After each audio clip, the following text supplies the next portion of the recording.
আসসালামু আলাইকুম সবাইকে। আমি হাওলাদার রিফাত, ইটালি মিলান শহর থেকে। আজকে কথা বলব আবারও সেই ফ্লুসির বিষয়গুলো নিয়ে। আ কিছু বিষয় এড করার প্রয়োজন আসলে আমি মনে করছি। যে এই ২২শে অক্টোবর থেকে তো নতুন ২২শে অক্টোবরের পরে যেই সকল নূল অবস্থাগুলো ইস্যু হয়েছে সেগুলোর অ্যাপয়েন্টমেন্ট দেওয়া শুরু হয়ে গেছে। আপনি মেইলের মাধ্যমে রেজিস্ট্রেশন করে আ আপনি চাইলেই অ্যাপয়েন্টমেন্ট নিতে পারবেন এবং অনলাইন ব্যাংকিং ড্রপ করা লাগতেছে। হয়তোবা আপনারা জানেন। তো এই বিষয়টা নিয়ে অনেকে অনেক ভিডিও বানিয়েছে। তো এই বিষয়টা নিয়ে আর আ ভিডিও বড় করব না। তো মূলত বিষয়টা হচ্ছে যারা কিনা ২০২৩ ২৪ যাদের নুলস্থা, যারা ২৩ নুলস্থা পেয়েছেন তারা অনেকেই এখনো ভিসা পাননি। ভিসা না পাওয়ার অবশ্যই কারণ রয়েছে। আপনারা বাংলাদেশে এম্বাসিতে পাসপোর্ট জমা করেছেন, আপনাদের পাসপোর্ট ফেরত দেওয়া হয়েছে। এখন আপনারা ওয়েট করছেন। আপনাদের কোনো খোঁজ নিচ্ছে না বা অনেকের রিজেক্ট পেপার দিয়ে দিয়েছে। তো যাদের রিজেক্ট পেপার দিয়ে দিয়েছে পাসপোর্টের সাথে এবং উল্লেখ করে দিয়েছে মোটিভও, তাদের আর কিছু করণীয় নাই। কারণ তাদের এইখানে উম মানে অলরেডি ইস্যু হয়ে গেছে যে আপনার নুলস্থাটা রেভোকাতো। যেটা ফালসো সেদিকে আর গেলাম না। সেটা তো অবশ্যই ফালসো বলেই কাগজ হাতে ধরিয়ে দিয়েছে। কিন্তু যাদেরটা নুলস্থা ছিল, প্রেয়াভিজ de rigetto ছিল এবং প্রেয়াভিজ de rigetto থাকার পরেও আপনার আম রেভোক অ্যা সঠিক ডকুমেন্ট না দেওয়ার কারণে রেভোকা করে দিয়েছে। হ্যাঁ? provvedimento di rigetto মানে রিজেত্তোটা প্রপারলি কমপ্লিট। এখন আর এটা নিয়ে কোনো কাজ করা যাচ্ছে না। তাদেরকে বর্তমানে কাগজ দিয়ে দেওয়া হচ্ছে। তো যারা কিনা ২০২৩ বা ২৪ পাসপোর্ট জমা করেছেন, জমা করে অনেকদিন ওয়েট করেছেন, তারপরে আপনাকে ফোন দিয়ে বলছে পাসপোর্ট দিয়ে দিয়েছে, তারা পাসপোর্ট নিয়ে বাসায় চলে এসেছেন। তারাও আসলে এখন বর্তমানে ভিএফএস থেকে ফোন পাচ্ছে।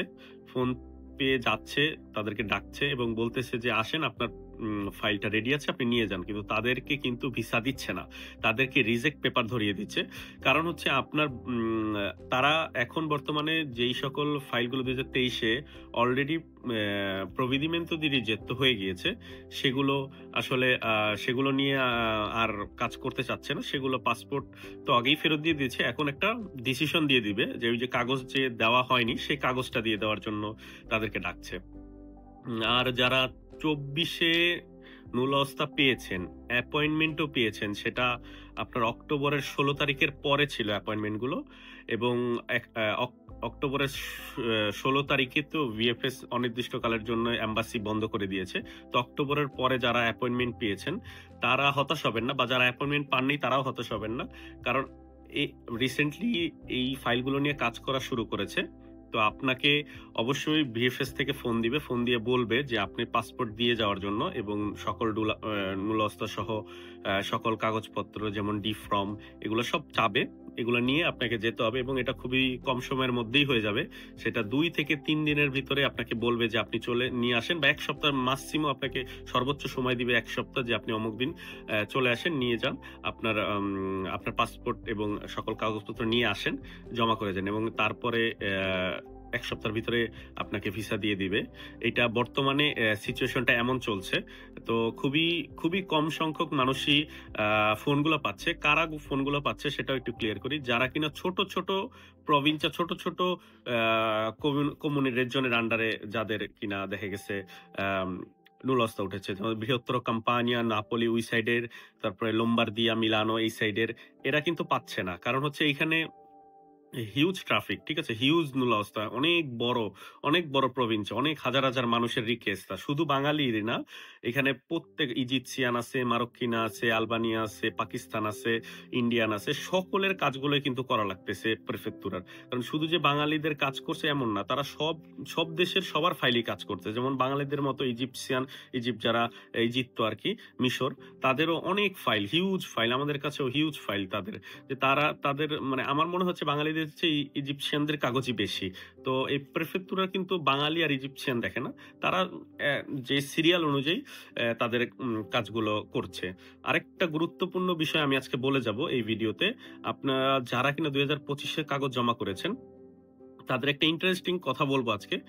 সেটা হচ্ছে যে তারা যারা কিনা আমাদের মা-বোনেরা এইবার কাগজ জমা করেছেন, তাদের কিন্তু আমি দেখেছি তাদের কিন্তু অলরেডি কমিউনিকেশন আসা শুরু হয়েছে। যদিও বা আপনি ৯ টার অনেক পরে ইনভিউ করেছেন। একদিন মানে ওই ১৮ তারিখ ১৯ তারিখের পোর্টালে যখন ওপেন করেছে ১৮ তারিখে তখনও যারা ইনভিউ করছে তারাও কমিউনিকেশন পাচ্ছে। শুধু মেয়েরা, ছেলেরা কিন্তু পাচ্ছে না। আবার এখানে আরেকটা বিষয় আছে যে আম যাদের ফাইলগুলো এখনো প্রি-উত্তরেতে যায়নি, আমি একটু লিখে আপনাদেরকে বুঝাচ্ছি। যারা কিনা সকালবেলা ইনভিউ করেছেন, ফাইলগুলো সেন্ড করেছি আমরা। ৮টা ৫৬ তে ওয়েবসাইট খুলে দিয়েছে। তো সেইগুলো যারা ৯ টার আগে ইনভিউ করেছেন তাদের ফাইলগুলো ওয়েবসাইটে দেখাচ্ছে ৯ টার সময় সেন্ড হয়েছে। এগুলা সবই প্রেস-তুত্তরিয়াতে মানে ওদের হাতে চলে গেছে। কিন্তু যেগুলো ৯ টা ১ সেকেন্ডে ফাইলগুলো সেন্ড হয়েছে, সেই ফাইলটা দেখা গেছে তার নামে যেমন এরকম লেখা হাওলাদার রিফাত রেখা, নিচে একটা দাগ দেওয়া, তারপর আবার নিচে মালিকের নাম দেওয়া। ঠিক আছে? এরকম দেখা গেছে আ এরকম নাম দেওয়া। ঠিক আছে? ২ টা দাগ দেওয়া। লেখা নাই যে প্রেস তুত্তরিয়া। ঠিক আছে?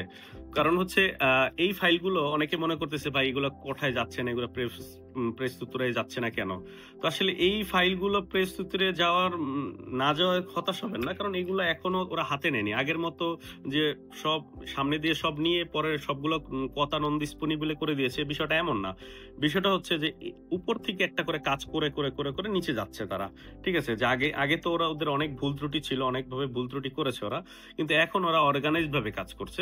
তো উপর থেকে যে মানে ৯ টার সময় যেই ফাইলগুলো সেন্ড হয়েছে এগুলো প্রপারলি ওদের মানে একদম ধরতেই হচ্ছে। সেই কারণে এগুলাকে বর্তমানে প্রেস তুত্তরিয়াতে দিয়ে দিয়েছে। কিন্তু যেগুলা নিচে আছে সেগুলাকে এখনো ওরা কতা নন ডিসপোনিবলও বলছে না বা কিছুই বলছে না। এগুলা দেখা যাক কি হয়। কারণ উপর থেকে অনেক ফাইল বর্তমানে এলিমিনারে হওয়া শুরু হয়ে গিয়েছে। কারণ হচ্ছে প্রপার ডকুমেন্ট কেউই দিতে পারছে না। আমি অনেক দেখেছি যে আসলে এমন ডকুমেন্ট চাচ্ছে যেগুলো আসলে দেওয়া সম্ভব না। বা আমাদের মতো হলে অবশ্যই দিতে পারবে। দেওয়াটা অস্বাভাবিকেরও কিছু না। তবে আসলে খুবই হার্ডলি ডকুমেন্ট চাচ্ছে। এক ডকুমেন্টই বারবার চাচ্ছে। যে আপনি অলরেডি ওয়েবসাইটে দিয়েছেন সেইটাই আবার চাচ্ছে। আপনি আলোচ্য দিবস যখন দিয়েছেন তখন ২ মাস মেয়াদ ছিল। এখন সেটার মেয়াদ শেষ হয়ে গেছে। আপনাকে বলছে আবার দাও। তো আপনার এই আলোচ্য আবার করা লাগছে, মানে বাসার যে ডকুমেন্টটা সেটাকে আলোচ্য বলে, সেটা আবার করা লাগছে, আবার দেওয়া লাগছে। তো এই হলো পুরো বিষয়টা। ভিডিওটা অনেক বড় করে করলাম। তো আসলে আপনাদের কে বোঝানোর জন্য আমাদের চেষ্টা থাকে ক্রস পয়েন্টে সবসময়। আ তো আশা করি বুঝতে পেরেছেন।